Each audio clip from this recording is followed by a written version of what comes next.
எல்லாருக்கும் என்னுடைய அன்பார்ந்த ஆசீர்வாதங்கள் அண்டு வணக்கம். ஏன்னா ஒரு மாதமாக நான் இதுக்கே வரலை, யூடியூபுக்கே. எல்லாருக்கும் என்னன்னு எப்படின்னு தெரியலன்னு நினச்சிருப்பேன். ஒன்றுமே இல்லை, உடம்பு சரியில்லாத போயிடுத்து, அதனால தான் வர முடியல. என்ன உடம்பு என்னன்னு நினச்சிங்கன்னா, இது இப்போ எல்லாருக்கும் ஒரு மாதிரி உடம்புங்கிறது வருது. அது அடல்ட்ரேஷனோ இல்லை ஏதான இதுவோ எல்லாமே நமக்கு இது. இப்போ அந்த காலத்துலலாம் இந்த மாதிரியான உடம்புகள் இல்லவும் இல்லை, நம்ம கண்டுபிடிக்கவும் இல்லை, அதுக்குண்டான மெடிசனும் நமக்கு தெரியாது. இப்போ அப்படி இல்லை, நிறைய கண்டுபிடிப்பு வந்திருக்கு, நிறைய வியாதிகளும் வந்திருக்கு. நான் எதுக்கு இப்போ உங்களுக்கு இதை பற்றி சொல்கிறேன்னா, இதை நீங்கள் தெரிஞ்சுனா வயசானவாளாக இருந்தாலும் சரி, சின்னவாளாக இருந்தாலும் சரி, இது வந்ததுன்னா இதனால் இன்னது நடக்கும், இதுக்கு முன்கூட்டியே நாம் அதை சரி பண்ணிக்கணுங்கிறது எல்லாருக்கும் ஒரு விழிப்புணர்ச்சி கொடுக்கணுங்கிறதுக்காக தான் இதை சொல்கிறேன். எங்கள் அண்ணாவுடைய பேரனுக்கு கல்யாணம், அதுக்கு போகிறதுக்காக 18ஆம் தேதி காலம்பரை எழுந்து போகணுன்னு 5 மணிக்கு எழுந்தால் ஒரு கண் சுத்தமாக தெரியல, ஒரு கண் தெரியுது. இப்படி மூடி அப்படி மூடி பண்ணி பார்த்தேன், ஒன்றுமே பண்ண முடியல. அந்த ஒரு கண் ஒரு 1 ஹவருக்கு ஒன்றுமே தெரியல, அப்படியே பிளாங்காக இருந்தது. அப்புறம் நிறைய தண்ணியை விட்டு விட்டு கண்ணில் அடித்து பண்ண உடனே கொஞ்சம் கொஞ்சமாக பார்வை வந்தது. அப்புறம் வந்துடுது. என்னத்தினால எதுனால ஏன் நைட்டு படுத்து தூங்கிட்டு காலம்புரை இப்படி வந்ததுன்னு புரியவே இல்லை. அப்புறம் என் பொண்ணு பையன் எல்லாத்தையும் சொன்ன உடனே எல்லோரும் கண் டாக்டர் வைஷன் போனான். ஏன்னா அப்போ தான் அவர் கண் டாக்டர்னால தான் என்னன்னு தெரியும்னுட்டு, கண்ணுலங்கிறதுனால. அங்கே அவள் எல்லா டெஸ்ட்டும் எடுத்தாள். அப்புறம் இது கூட எடுத்தா, சிடி ஸ்கேனு, அப்புறம் எம்ஆர்ஐன்னு எல்லாமே எடுத்தாள்.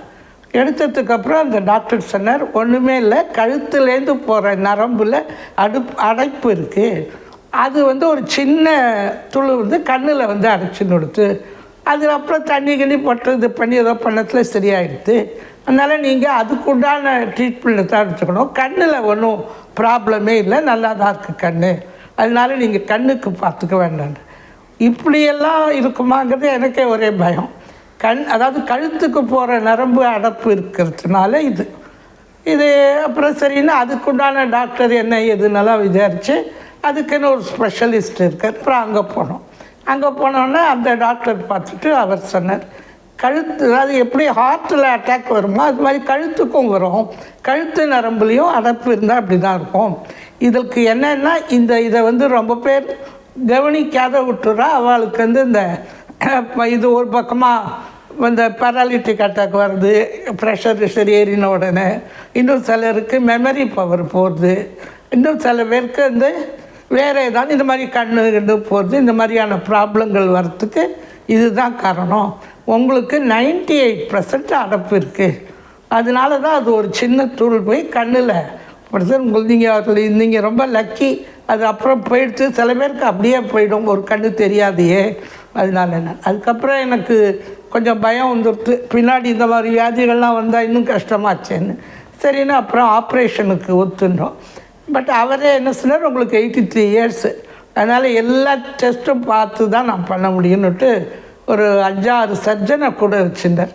நியூரோ சர்ஜன், அப்புறம் ஹார்ட்டு ஸ்பெஷலிஸ்ட்டு, அப்புறம் இந்த இதில் செஸ்ட் கன்ஜெக்ஷன் இல்லாத இருக்கிறதுக்கு அது, இந்த மாதிரி ஒரு 5-6 பேர். இது அனஸ்தீஸ்ட்டு எல்லாரையும் வச்சுட்டு அப்புறம் அந்த ஆப்ரேஷனை அவர் பண்ணார்.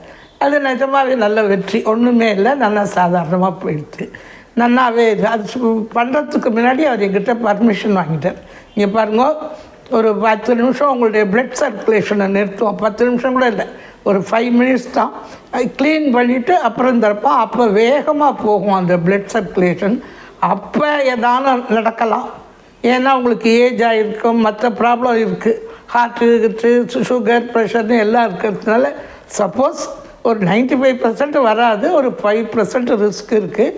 அதுக்கு நீங்கள் தயாராகணும். ஏன்னா இப்போல்லாம் டாக்டர்ஸு எல்லாமே சொல்லிடுறான். அப்போ அந்த காலத்தில் சொல்ல மாட்டான், பயப்படுறான்னு.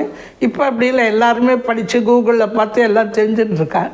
அதனால் கிளியராக சொல்லிட்டேன், நீங்கள் அதுக்கு எஸ்ன்னா நான் ஆப்ரேஷன் ஒத்துக்கிறேன், இல்லைனாலும் இது பண்ணாலும் இது ரொம்ப ரிஸ்க்கு தான் உங்களுக்கு, இதை நீங்கள் எடுக்கலைன்னா மற்ற ப்ராப்ளங்கள் வரும் அது நிச்சயமாக அது அந்த மாதிரி வந்துட்டுனா அப்புறம் ஒன்றும் பண்ண முடியாது. அதுக்காகத்தான் நான் அது பயப்படலை. நான் அதனால் என்ன டாக்டர் பண்ணுங்க பரவாயில்ல அப்படின்னா மயக்க மருந்து கொடுத்ததுனால அவர் என்ன பண்ணார் ஏது பண்ணாருங்கிறது தான் தெரியாது.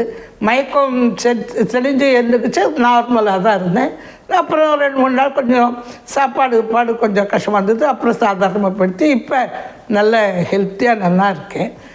இதை நான் எதுக்கு சொல்ல வரேன்னா, நம்ம கவனிக்க வேண்டியிருக்கு. நமக்கு வயசானா கூட உடம்புன்னு வந்ததுன்னா மற்ற உடம்புகள் வராது இருக்கணும். அதை நம்ம மற்ற இது நமக்கு வந்துடுதுன்னா இன்னும் கொஞ்சம் கஷ்டம். சப்போஸ் பேரலைட்டிக் அட்டாக்னு வந்ததுன்னா 5 வருஷம் 6 வருஷம் கிடக்கணும். மைண்டு சில பேருக்கு அப்படியே நின்று போயிடுறது, யாரையுமே தெரியலை எதுவுமே தெரியல, அந்த மாதிரி போனாலும் கஷ்டம். இது மாதிரி பின்னாடி அந்த மாதிரியான கஷ்டங்கள்லாம் வராது இருக்கணுங்கிறதுனால ஏஜ் 83 இயர்ஸ், அதனால் இப்போ நம்ம இருக்கலாம் போகலாம், அதை பற்றி இல்லை. ஆனால் இந்த மாதிரியான கஷ்டங்கள்லாம் வராது இருக்கணும்னா நம்ம உடம்பை கண்டிப்பாக செக் பண்ணிக்கணும். அப்பப்போ அதுக்குண்டானபடி மெடிசனோ சாப்பிட்றதோ இல்லை ஆப்ரேஷனோ செஞ்சுக்கணுங்கிறது என்னுடைய அபிப்பிராயம். அதனால் நீங்களும் எல்லாருமே ஒரு தடவை அவளுக்கு எப்படி பார்த்துக்கணுமோ செஞ்சுக்கோங்க. ஏன்னா ரொம்ப ரிஸ்க்கு ஜாஸ்தியாக இருக்குது. சில இதில் கண்ணு போயிடுத்துன்னா ஒன்றும் பண்ண முடியாது, பேரலைட்டிக் அட்டாக் வந்தால் ஒன்றும் பண்ண முடியாது, மெமரி பவர் லாஸ் ஆனாலும் ஒன்றும் பண்ண முடியாது.